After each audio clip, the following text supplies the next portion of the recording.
오늘은 성경 통독을 위한 구약개론 두 번째 시간을 갖도록 하겠습니다. 계속 매일 말씀 읽으시니까 좋으시죠? 하나님의 말씀 계속 꾸준히 이렇게 읽어가면서 말씀 안에 영적인 보화들을 저희가 더 많이 발견하고 먹고 누릴 수 있기를 원합니다. 오늘은 이제 저희가 구약성경을 읽으면서 구약성경 한눈에 이렇게 좀 나한테 다가오는 책으로 이렇게 와닿을 수 있도록 하기 위해서 저희가 성경 통독을 위한 구약개론의 시간을 갖고 있습니다. 지난 시간서부터 제가 살펴본 건 이제 구약개론을 그 시간 순서적으로 연대기적으로 이렇게 살펴본 구약개론을 보고 있습니다. 시간 순서적으로 구약을 이렇게 쭉 39권의 구약을 쭉 이렇게 나눠보면 9개의 시대로 이렇게 나누어진다라고 말씀을 드렸습니다. 첫 번째 창세기니까 뭐 창조시대죠. 창조시대, 창세기 1장에서 11장까지 이렇게 창조시대가 있고요. 그 다음에 두 번째 아브라함을 창세기 12장에서 부르시잖아요. 그래서 이제 족장시대, 아브라함 족장에서 족장시대. 그 다음에 요셉이 그 이집트에 애굽에 이제 그 가서 거기서 종살이 하면서 출애굽하게 되는 창세기가 끝나고 출애굽해서 이제 광야 시대까지 그래서 모세 오경이 이제 다 끝나는 거예요. 출애굽 광야 시대까지 해서 출애굽기 레위기 민수기 신명기까지 이렇게 해서 창세기 끝나고요. 그다음에 출애굽 광야한 다음에 이제 가나안 땅에 정복하러 들어가야 되잖아요. 여호수아기서부터. 그래서 정복 시대, 가나안 땅에 이제 들어가는 정복 시대가 있고요. 그 다음에 이제 재판관들이 다스리기는 왕이 없어서 자기 눈에 좋은 대로 행하고 왕이 있기 전에 이 이스라엘이 왕정 시대가 되기 전까지 재판관들이 다스렸던 그 시대를 사사 시대라고 합니다. 다섯 번째 사사 시대가 있고요. 그 다음에 이제 사울 왕, 초대 왕이죠. 그 다음에 다윗 왕, 솔로몬 왕, 40년씩 다스렸거든요. 통일 왕국 시대, 그래서 120년의 통일 왕국 시대. 그 다음에 솔로몬의 이제 아들 르호보암, 그 다음에 솔로몬의 신하 여로보암에서 북왕국, 남왕국 이스라엘로 나뉘어지게 된 분열 왕국 시대. 그렇게 분열 왕국이 된 다음에 어떻게 해요? 포로로 잡혀가게 되는 아시리아에서 멸망하고 발비론에서 포로로 이제 포로 시대. 그 다음에 다시 돌아오는 귀환 시대로 이렇게 구약성경 전체가 이렇게 마무리가 되는 것을 보게 됩니다. 그래서 지난 시간에 저희가 창조시대 하나를 저희가 살펴봤습니다. 여러분 창세기 읽어봐서 알겠지만 하나님께서 말씀하시니 그대로 되니라. 하나님께서 보시기에 좋았더라. 이렇게 말씀하거든요. 하나님께서 말씀하신 그대로 되면 하나님 보시기에 너무 좋은 거예요. 그런데 거기서 사람이 손을 대면 망쳐지는 거예요, 이게.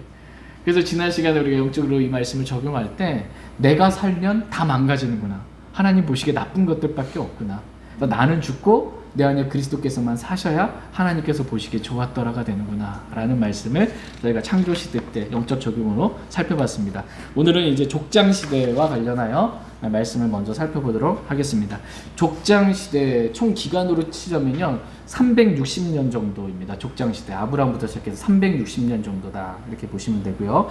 성경은 창세기 12장 아브라함을 부르신 때부터 창세기 50장 마지막까지가 족장시대입니다. 그러니까 창세기는 딱 두 개의 시대로 끝나는 거예요. 창조시대 창세기 1장부터 11장까지 그 다음에 아브라함을 부르신 창세기 12장서부터 창세기 50장 마지막까지 족장시대로 이렇게 끝이 나는구나. 이 기간 족장시대의 총 기간은 360년 정도구나. 이렇게 전체적으로 이해하시면 되겠습니다.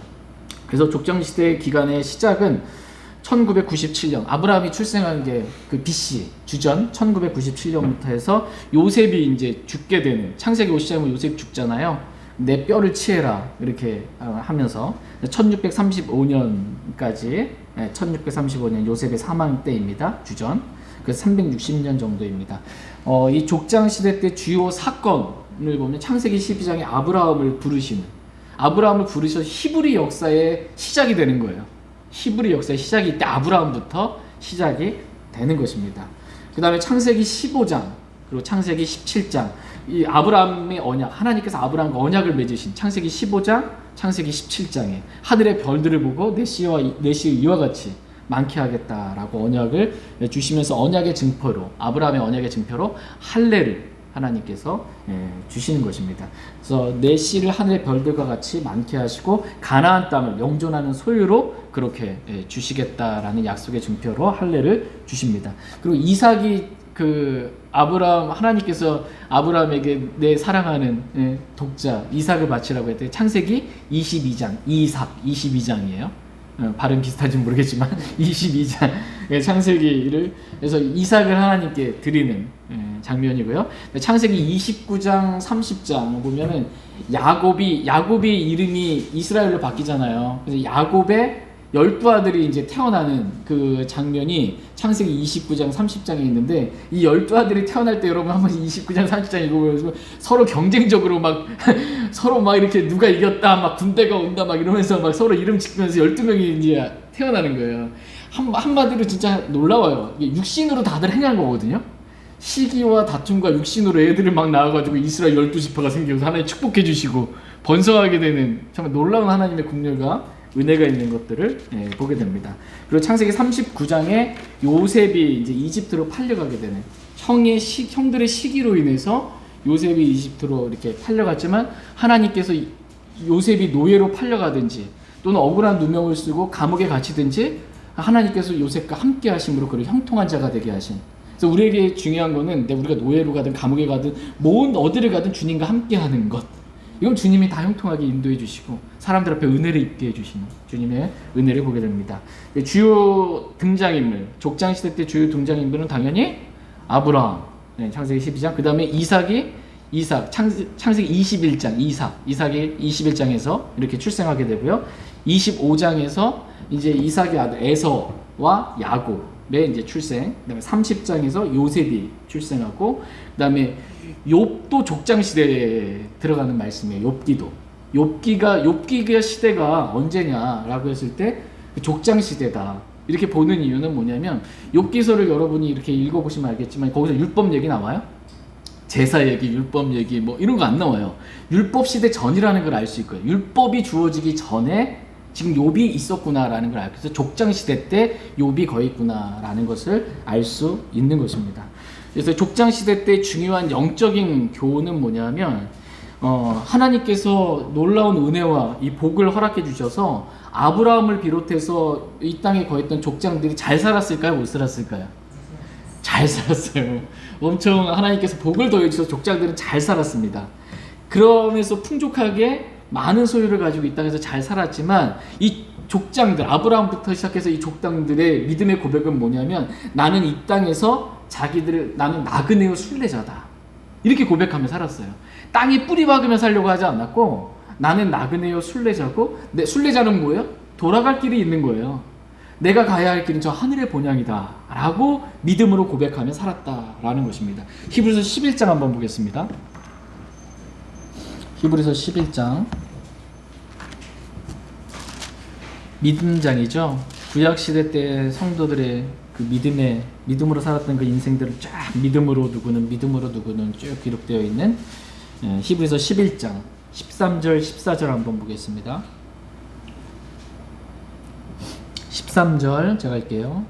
이들은 다 믿음 안에서 죽었으며 약속하신 것들을 받지 못하였을 때 멀리서 그것들을 보고 확신하며 끌어안았고, 또 땅에서는 자기들이 나그네요 순례자라고 고백하였으니, 그런 것들을 말하는 자들은 자기들이 본향을 찾고 있음을 분명히 나타내니라. 예, 이 족장들은 하나님께서 은혜와 복을 더해 주셔서 많은 소유를 가지고 너무나 잘 살았음에도 불구하고 이들의 마음에는 늘 이 땅에서는 내가 뿌리박을 곳이 아니고 나그네요 순례자라는, 내가 가야 하늘의 본향을 더욱더 소망하며 살았습니다. 그러나 이러한 족장들 말고요, 그 아담의 인류 역사 시작, 아담부터 시작되잖아요. 첫사람 아담서부터. 아담 전에 사람이 있었어요? 없었어요?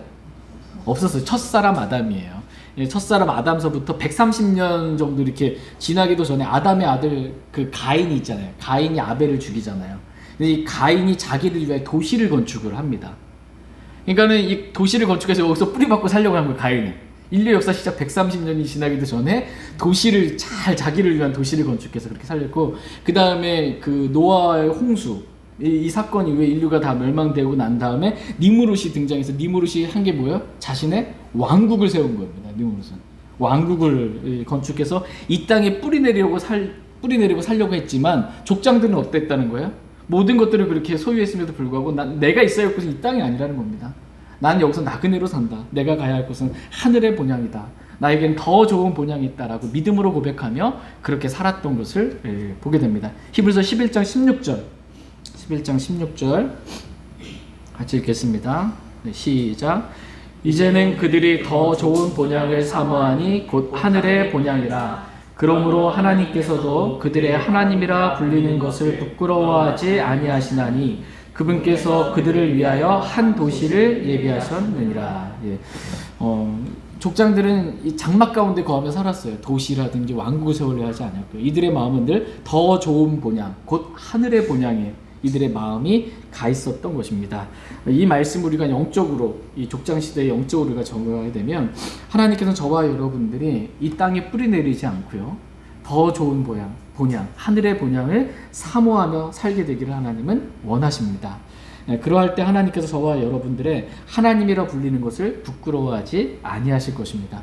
물론 지금도 하나님은 저와 여러분들의 하나님 대신 우리의 추악하고 더러운 우리를 구원해 주시고 우리의 구원자 되시고 하나님 되시면 하나님 물론 부끄러워하지 아니하시지만, 그럼에도 불구하고 우리가 이 땅이 아니라 하늘을 소망하며 그렇게 살아갈 때 더욱더 하나님께서 우리를 사랑하시고 더 자랑스럽게 그렇게 여기실 줄 믿습니다.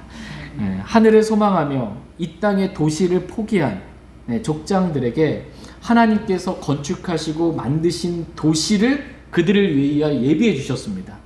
그랬던 것처럼 하늘을 소망하며 이 땅의 것들을 포기하며 살아가는 저와 여러분들을 위해서 하늘의 새 예루살렘이라는 도시를 하나님께서 예비해 주고 계십니다. 그 아름다운 도시, 그러한 도시를 저희가 살게 될 것을 더욱더 소망하며 살기를 원합니다. 우리의 소망이 오직 하늘에 있기를 원하고, 정말 하늘로부터 오는 그 모든 영적인 복들을 받아 누리며 하늘로부터 다시 오실 주 예수 그리스도만 소망하며 살기를 원합니다. 이제 세 번째로 저희가 출애굽 광야 시대에 대해서 이제 살펴보도록 하겠습니다. 창세기가 이제 두 개의 시대로 끝났죠. 창조 시대 끝났고 족장 시대 이렇게 끝났고, 그다음에 요셉이 죽고 이집트에 이제 딱 그 야곱의 가족들이 전부 다 70혼이더라라고 해서 번성해서 이렇게 요셉을 알지 않는 새 왕이 이렇게 일어나게 되는 거에서 이집트, 애굽에 있게 돼서 그 애굽에서 애굽에서 나오게 되는, 그 나왔더니 뭐예요? 광야잖아요. 그래서 이제 애굽 광야 시대가 이제 하나의 시대로 이렇게 되는데, 대략 이때 그 기간을 보면 180년 정도입니다. 180년, 출애굽 광야 시대 180년. 족장 시대는 몇 년 정도였어요? 네, 360년. 반으로 이제 줄었다. 180년이다 이렇게 생각하시면 되고, 성경에서 그럼 출애굽 광야 시대는 뭐 당연히 출애굽기, 그렇죠? 레위기, 민수기, 신명기. 이러니까 이제 창세기까지 하면 모세오경 이게 다 이제 끝나게 되는 거죠. 그래서 이 네 개의 책이 출애굽기, 레위기, 민수기, 신명기, 이 책이 출애굽 광야 시대에 관련된 그런 내용이 기록되어 있다라는 것이고, 기간의 시작은 요셉이 사망한 1635년, 주전 BC 1635년에서 모세가 이제 그 출애굽해서 광야 시대에서 가나안 정복 시대로 넘어가기 전까지 모세가 죽게 되는, 모세의 죽음인 주전 1452년까지 이렇게 볼 수 있습니다. 주요 사건은, 출애굽 광야 시대의 주요 사건은 출애굽기 2장에서 모세가 출생하게 되는 그러한 일이 있고, 3장에서 모세를, 출애굽기 3장에서 모세를 주님께서 가시떨기에서 이렇게 부르시는, 여기서 그 광야에 가시떨기가 있고 불이 붙는 거는 흔한 일이에요. 광야에서 메말른 거기서 불이 붙었는. 근데 소멸되지 않는 건 놀라운 일인 거예요. 소멸되지 않는 걸. 그래서 이거 뭔 일인가 해서 내가 선 곳은 거룩한 곳이니 신을 벗으라 그러는데, 이게 뭐냐면 이 가시떨기, 불이 붙었지만 소멸되지 않는 이 가시떨기를 누구를 상징하는 건? 이스라엘을 상징하는 것입니다. 이스라엘이 고난 가운데 있지만 소멸되지 아니하는 그러한 이스라엘, 하나님이 지키시고 보호하시는 그러한 그 모세를 부르시는 장면. 그다음에 출애굽기 7장에서 12장까지 10가지 재앙 여러분 아시죠? 피게리파, 악도, 우메훅 뭐 10가지 해가지고는 피로 변하고, 나일강이 피로 변하고, 개구리 이렇게. 개구리 언제 없애달라고 그러니까는 내일이니이다. 파라오가 개구리와 하룻밤만 더 자겠다고. 언제 없애주냐고. 나중에 이제 읽어보시면 기억나실 겁니다. 그래서 이제 10가지 재앙을 통해서 마지막 10번째 재앙이 뭐예요? 장자 재앙. 파라오의 아들서부터 시작해가지고 감옥에 있는 그 여인에 이르기까지. 그 첫째 장자, 첫 번째 장자의 죽음. 이거 아니고서는, 하나님의 강한 손 아니고서는 이 파라오가 보내지 않을 것에 대해서 미리 말씀하시고, 10가지 재앙에 대해서. 이 10가지가 뭐냐면 이집트에서 섬기는 우상 신들이에요. 나일강을 섬기고 개구리를 섬기고 그 섬기는 신들을 다 하나하나씩 그들이 섬기는 신들을 다 재앙으로 멸하시는 겁니다. 그래서 신들의 신, 이 세상에 많은 신들이라 불리는 것들은 진짜 신은 하나님이다라는 걸 보여주신 거예요. 그 강한 손으로 해서 이제 내보내게 하나님을 섬길 수 있도록 놓아주게 되는 10가지 재앙이 출애굽기 7장에서 12장까지 있습니다. 출애굽기 12장에서 6월절 많이 들어보셨죠? 6월절 이제 시작이 출애굽기 12장입니다. 6월절. 어린 양의 피를 문 임방과 문설주 이렇게 발라가지고서는 내가 그 피를 볼 때에 내가 너를 넘어가리라. 그래서 피를 바른 사람들은 어떻게 되는 거예요? 그 죽음의 사자가 넘어가는 거예요. 그냥 안 바르면 죽는 겁니다. 그 집의 장자가 죽게 되는 겁니다. 장자 대표해서 죽는 거예요. 대표해서. 그러니까 하나님께서는 뭘 보냐 하면 우리의 어린 양의 피를 보시는 분이세요. 내가 그 피를 볼 때 내가 너를 넘어가리라 이렇게 말씀하셨거든요. 피가 발렸냐 안 발렸냐 이거 보지 그 집안에 나쁜 사람이나 좋은 사람이나 이걸 안 봐요. 저와 여러분 하나님께서 보실 때 뭘 보냐, 죄를 얼마나 졌냐 많이 졌냐 얼마나 나쁜 놈이냐 이거 보는 게 아니고 예수 그리스도의 피를 믿는 믿음, 이 마음문에 발려졌느냐, 예수 그리스도의 피를 믿는 믿음이 있냐, 그 피만 보면 어떤 죄인이든지 구원받는 거예요. 이게 6월절 어린 양 예수 그리스도, 하나님의 어린 양으로 죽으신 예수 그리스도를 예표하는 것입니다. 출애굽기 14장에서 홍해를 이제 건너가게, 출애굽해서 홍해 어떻게 건넜나, 뭐 걸어서 아니 날라서 아니 뭐 홍해를 건너게 되는 그런 사건이 있고요. 출애굽기 16장에서 만나 알죠? 만나, 하늘에서 이제 만나가 되는 거. 만나를 성경에서 천사들의 음식이라고 말해요. 천사들의 음식이라고. 이 만나를 내렸는데 이 만나가 누구를 예표하냐면 요한복음 가서 보면 하늘에서 내려온 빵, 생명의 빵, 예수 그리스도를 예표하는 것입니다. 그리고 출애굽기 20장도 중요해요. 출애굽기 20장에서 율법을 10계명을 받는 겁니다. 시내산에서, 출애굽기 20장에서 시내산에서 10계명을 이렇게 받게 되고, 그 하늘의 양식대로 하나님께서 미리 모세에게 보여주시는 거예요. 보여주신 대로 성막을 만들게 돼 성막이 완성되는 것. 출애굽기 40장에서 성막이 완성이 됩니다. 그 다음에 성막이 완성되는 게 출애굽해서 1년이 지났어요. 그리고 첫째 달 첫째 일 1년이 지나서 둘째 해 1월 1일 날 성막이 이렇게 완성이 됩니다. 민수기 이제 1장에서 민수기잖아요. 백성의 수를 기록한, 수를 셌다 해서 민수기 이렇게는 이게 보통 말하는데, 민수기에는 이제 인구 조사가 2번 나와요. 출애굽해서 이제 그 둘째 달 2월 1일에 첫 이제 해서 출애굽한 인원이 얼마나 되는지 이렇게 백성의 수를 세는 인구 조사가 있었고, 그다음에 민수기 13장에서 가나안 땅의 정탐꾼 여러분 기억나시죠? 가나안 땅에 각 지파에서 1명씩 12명의 정탐꾼 이렇게 보냈는데 10명은 나쁜 보고를 했고, 가나안에 갔더니 막 거인 족속들이 있잖아요. 가나안의 7족속 가운데. 그래서 우리 메뚜기 같다, 밟혀 죽을 것 같다 했는데 여호수아와 누구예요? 갈렙은 믿음의 선한 보고를, 이거 우리 밥이다 이거. 네? 하나님께서 우리 가나안 땅 적각꾼이 땅 우리에게 주시겠다고 약속하셨다. 우리 그냥 믿음으로 들어가면 이 땅 정복한다 라고 이렇게 믿음의 고백을 했던 이 두 사람은 다른 영을 지녀라고 말해요. 다른 사람은 믿음이 없는 영을 지녔는데 여호수아와 갈렙은 믿음의 영을 지닌 사람들입니다. 저와 여러분들이 믿음의 영을 지닌 사람들이 되기를 원해요. 눈에 보이는 데는 거인 족속이죠. 막 철병거에 막 이러고 있죠. 근데 실제로 싸우면 질 것 같은데 하나님 말씀 뭐에 주신다고 그랬거든요. 너 밥이라고 주신다고 그랬어요. 그럼 우린 그걸 믿음으로 가는 겁니다. 그럼 주님이 주시는 겁니다. 이거 못 믿고 나서 어떻게 된 거예요? 40일 동안 정탐했다가 정탐하는 40일 하루를 1년으로 쳐서 40년 동안 광야에서 그렇게 방황하게, 너희들이 말한 대로 그렇게 해서 믿음 없는 세대들은 40년 동안 광야에서 방황하면서 다 죽습니다. 출애굽한 1세대들은 다 죽는 거예요. 너희들이 말한 대로 다 죽고 2세대들, 광야에서 태어난 그 2세대들만 적각구리우는 축복의 땅 들어가게 하겠다 라고 해서 출애굽 광야 시대가 이렇게 있게 된 것입니다. 네, 민수기 20장에서 모세가 이제 반석을 2번 치는 사건이 있습니다. 첫 번째 이제 반석을 쳤을 때 반석에서 물이 나왔잖아요. 그래서 풍족하게 가축부터 시작해서 다 먹고 마셨잖아요. 이 반석은 누구를 가리키는 거예요? 예수 그리스도잖아요. 반석은 그리스도였느니라. 라고 했는데, 반석에게 이제 한번 쳤으니까 이제 그러면 우리가 반석에 이제 말만 하면 되거든요. 믿음으로 반석에게 말하면 물을 낼 것이라고 그랬는데, 모세가 어떻게 했어요? 불평하는 이스라엘 백성의 소리를 듣고 내가 너희를 위하여 반석에서 물을 내라면서 이게 경험상 반석 치니까 물러왔으니까 이제 주님은 분명히 말하라고 그랬는데 반석을 9번 쳐버린 거예요. 그러니까 어떻게 된 거예요? 예수 그리스도의 예표가 완전히 망가지게 된 거예요.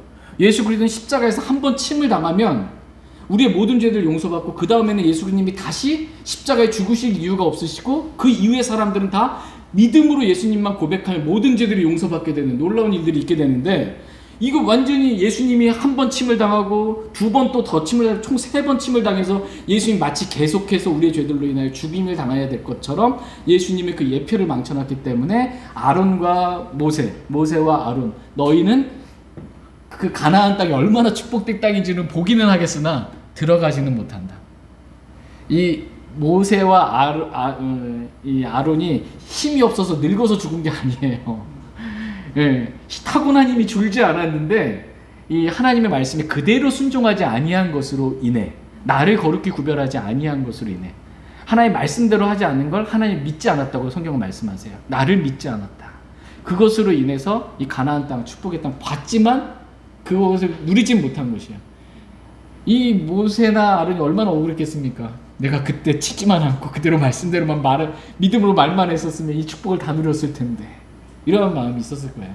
그러한 사건이 어쨌든 민수기 20장에 있고요. 민수기 25장에 모압의 딸들과 이스라엘을 행음하게 되는 그러한 일들이 있습니다. 민수기 26장에서 민수기 26장 백성의 수를, 두 번째 인구조사가 있는데, 이때는 두 번째 인구조사가 뭐냐면 요르단 강을 넘으면 이제 가나안 땅이에요. 가나안 땅 들어가기 직전에 모압 평야에서 다시 한번 백성의 수를 그렇게 세는 그러한 일이 있습니다. 두 번째 인구조사 26장이고요. 민수기 27장에서 이제 가나안 땅에 들어가려면 정복 전쟁이잖아요. 그렇죠? 새로운 지도자, 모세는 죽고 새로운 지도자 여호수아를 새로운 지도자로 임명하게 되는 게 민수기 27장입니다. 그리고 신명기 34장에서 모세가 느보산에서 죽게 됩니다. 주요 사건이 이렇게 있었고요. 출애굽 광야 시대 때 주요 등장인물, 출애굽 광야 시대 때 주요 등장인물 당연히 모세죠. 모세를 부르시고, 그 다음에 모세의 입의 역할을 했던 아론 있고, 그 다음에 갈렙 믿음의 복을 하는 갈렙과 새로운 지도자로 이렇게 선정된 여호수아가 이렇게 주요 등장 인물입니다. 출애굽 광야 시대에 중요한 영적인 교훈을 이렇게 살펴본다면, 하나님께서 진짜 기적으로 놀라운 방법으로 10가지 제약이라는 놀라운 방법으로 출애굽을 시키시고, 이스라엘 민족을 출애굽시키시고, 그러니까 이스라엘이 민족이 된 게 뭐냐면 출애굽하면서 민족이 된 겁니다. 민족. 단일 족장이었잖아요. 족장 시대로 이렇게 있다가 이집트 가서 큰 민족으로 민족이 된 겁니다. 이스라엘 민족으로 이렇게 나오게 돼. 이스라엘의 민족의 탄생 자체가 뭘 본 거예요? 기적으로 탄생한 거예요. 표적과 이적과 기적으로 탄생한 민족이에요. 그래서 이스라엘 사람들은 예수님 오면은 뭐예요? 표적 보여달라고. 메시아 표적 보여달라고. 표적을 구하는 게 이스라엘 민족이었습니다. 10가지 이적과 표적을 통해서 이스라엘 민족이 이렇게 탄생했기 때문에, 어쨌든 하나님의 놀라운 기적 같은 방법으로 이스라엘이 출애굽이 돼서 광야에서 뭐가 있어요? 광야에서 물도 없고 먹을 것도 없는데 하늘에서 매번 만나가 내리는, 매번 기적을 경험한 겁니다. 하늘에서 나를 공급해 주시고 반석에서 물을 내셔서 풍족하게 먹이시는, 우리를 먹이시는 그 하나님, 그 하나님의 경험을 했습니다. 이와 마찬가지로 하나님께서 저와 여러분들을 어린 양의 피, 예수 그리스도의 피로 우리를 출애굽 구원시켜 주시고요. 광야와 같은 이 세상에서, 아무것도 없는 이 메마른 광야와 같은 이 세상에서 하늘의 만나로 주님이 이스라엘 백성을 먹여주시고 반석에 물로 공급해 주셨던 것처럼 예수 그리스도를 통해 저와 여러분들을 먹이시고 입히시고 모든 것 다 공급해 주시는 은혜로우시고 자상한 분이시다라는 것입니다. 먹을 거 입을 거 마실 거 염려하지 말라는 거예요. 하나님이 다 공급해 주신다라는 것입니다. 다시 빌립보서 4장 19절 말씀 보겠습니다. 빌립보서 4장 19절.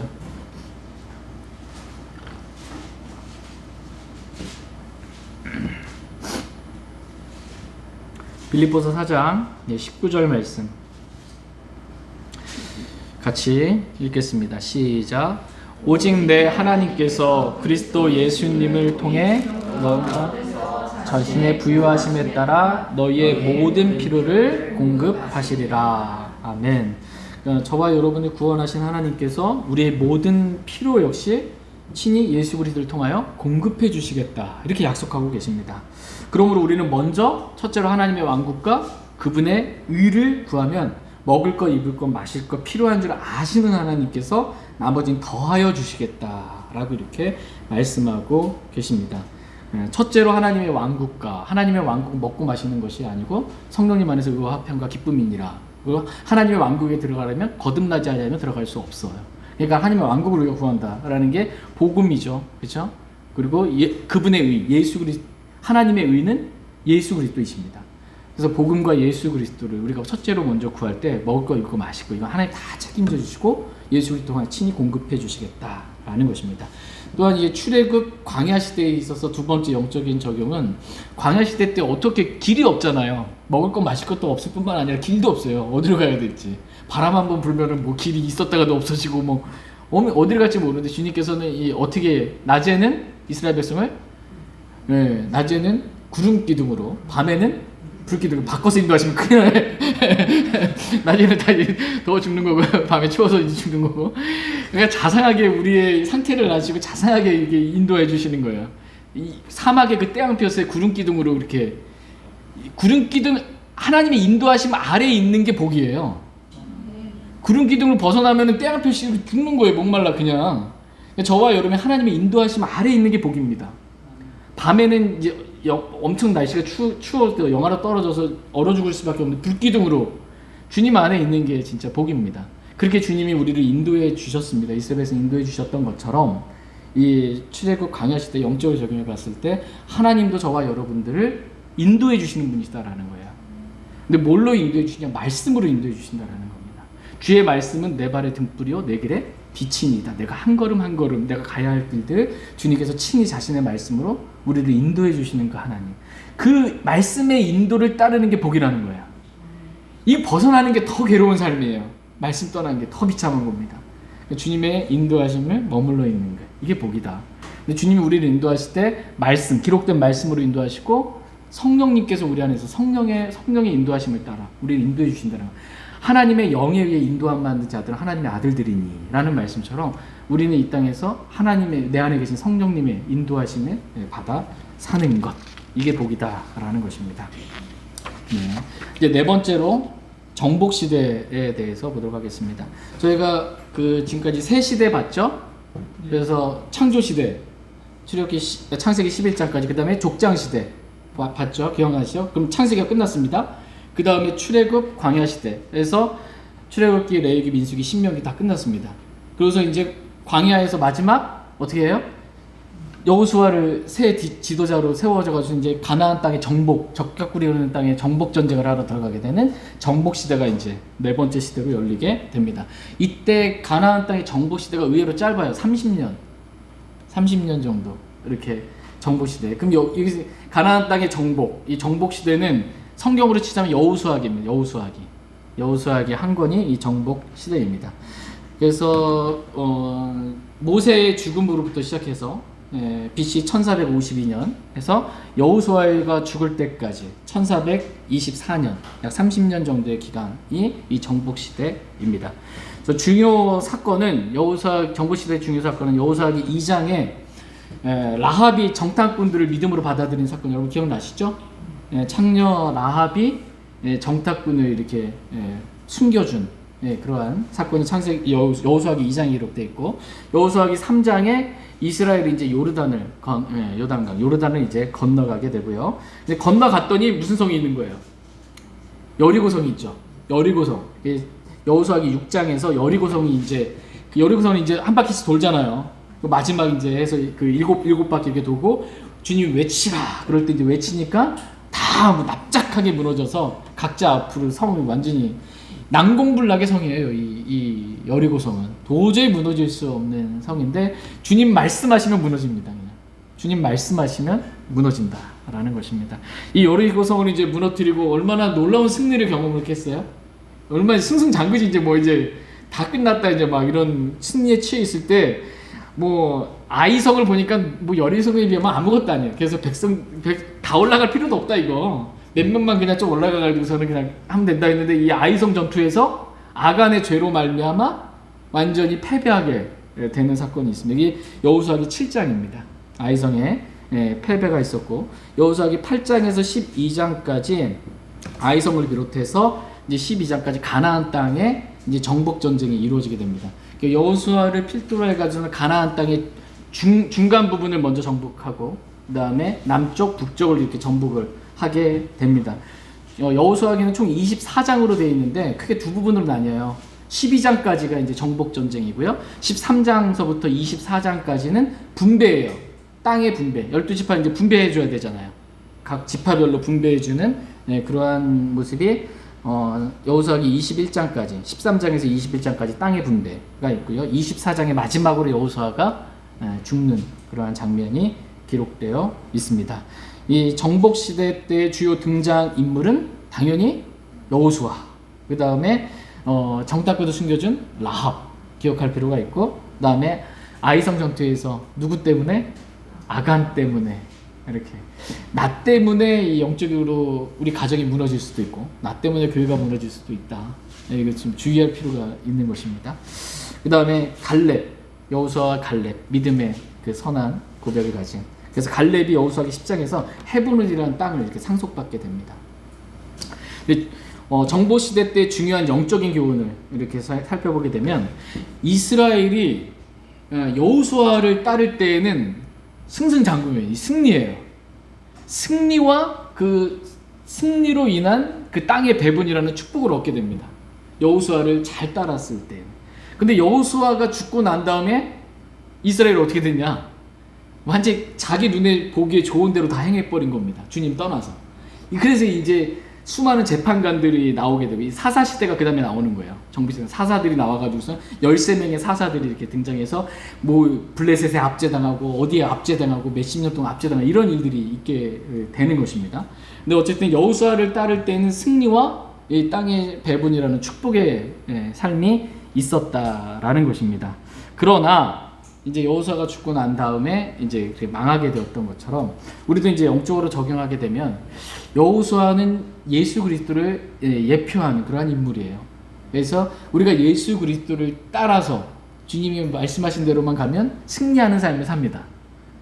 그런데 이제 주님이 아닌 다른 것들로 이렇게 주님이 떠나게 되면 이제 그때서는 이제 자기 눈에 보기에 옳은 대로 행해버리면 이제 망해버린 것, 멸망하게 되는 그런 길로 간다라는 것입니다. 그러니까 승리는 오직 예수 그리스도께 있는 거예요.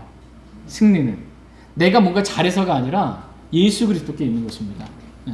다시 고린도전서 15장 57절 말씀 보겠습니다. 고린도전서 15장 57절. 고린도전서 15장 57절. 같이 57절 읽겠습니다. 시작. 그러나 우리 주 예수 그리스도를 통하여 우리에게 승리를 주시는 하나님께 감사하노라. 아멘. 승리는 누가 주세요? 예. 승리는 하나님께서 우리 주 예수 그리스도를 통하여 우리에게 주시는 겁니다. 하나님께서 우리에게 승리를 주실 때 누굴 통해 주시는 거예요? 예수 그리스도를 통하여 우리에게 승리를 주십니다.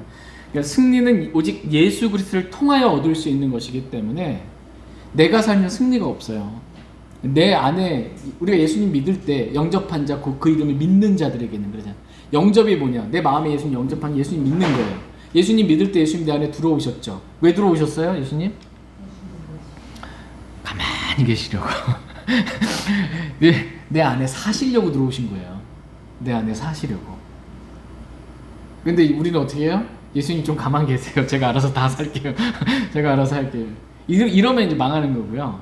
승리는 어디에 있냐? 나는 죽고 내 안에 계신 그리스도께서 사실 때 승리가 있습니다. 하나님께서 저와 여러분을 예수 그리스도를 통하여 승리를 주시는 분이세요. 그분께 저희가 감사하며 늘 살아갈 수 있기를 원합니다. 오늘 여기까지만 살펴보도록 하겠습니다. 제가 기도하고 마치겠습니다.